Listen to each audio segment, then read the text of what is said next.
Красная шапочка. 2017 год. Современная версия. Жила-была в одном лесу стая волков.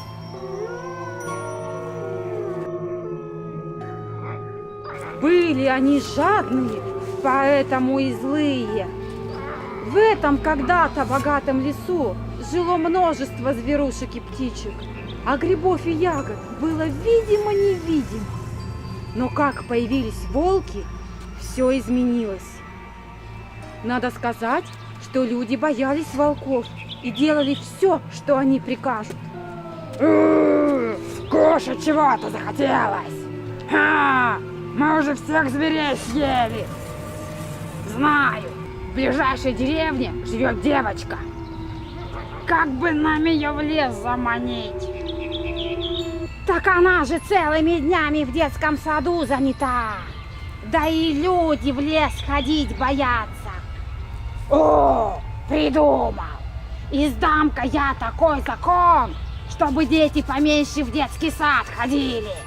Ловко, а? Давайте, помогайте мне уже указ составлять. Давайте, напишем сейчас мы этот указ.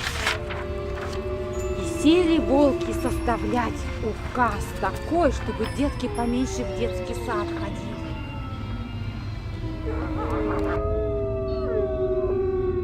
В ближайшей деревушке жила девочка.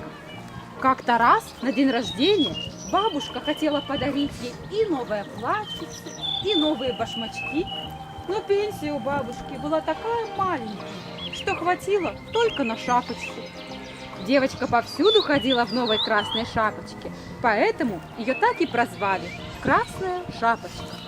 Соседи, едва завидев ее, так и говорили: Вон, красная шапочка идет. как-то раз мама и говорит: «Красная шапочка, ты уж прости, но компенсацию за детский сад отменили. Не в силах я квитанции оплачивать. Придется тебе пожить пока у бабушки.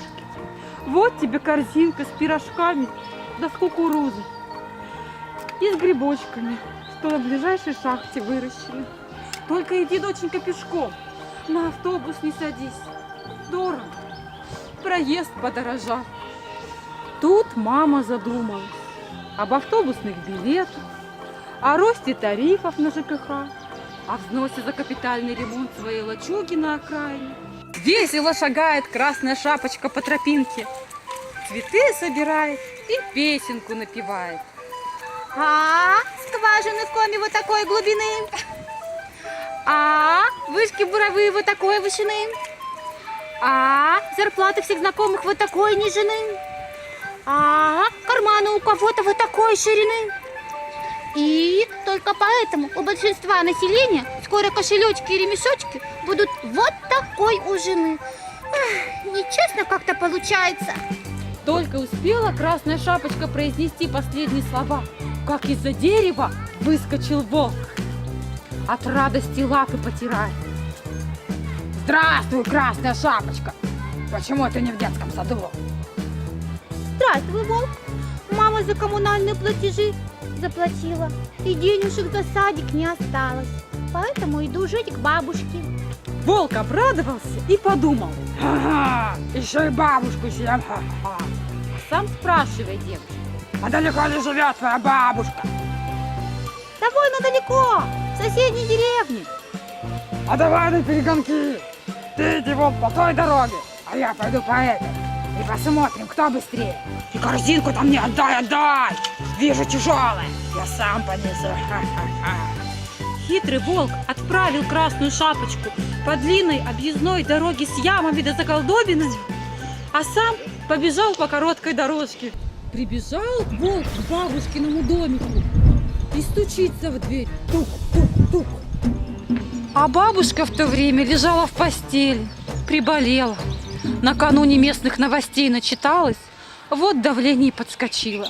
А кто там? Это я, внучка ваша, пожить к вам иду. Дерни за веревочку, дитя мое, дверь откроется. Дернул волк за веревочку, дверь открылась. Забежал волк и проглотил бабушку. Залез волк под одеяло и переоделся в бабушку. Тем временем Красная Шапочка добралась до дома бабушки и стучит в дверь. Тук-тук-тук. А волк-то и отвечает: кто там? Это я, внучка ваша, Красная Шапочка. Пришла проведать вас, пожить да по хозяйству помочь. Дерни за веревочку, дитя мое, дверь откроется. Дернула Красная Шапочка за веревочку. Дверь открылась. Зашла Красная Шапочка в дом, села рядышком и спрашивает: Бабушка, бабушка, а почему у тебя такие большие руки? А это чтобы все гробастать вокруг, дитя мое. Бабушка, бабушка, а почему у тебя такие большие уши?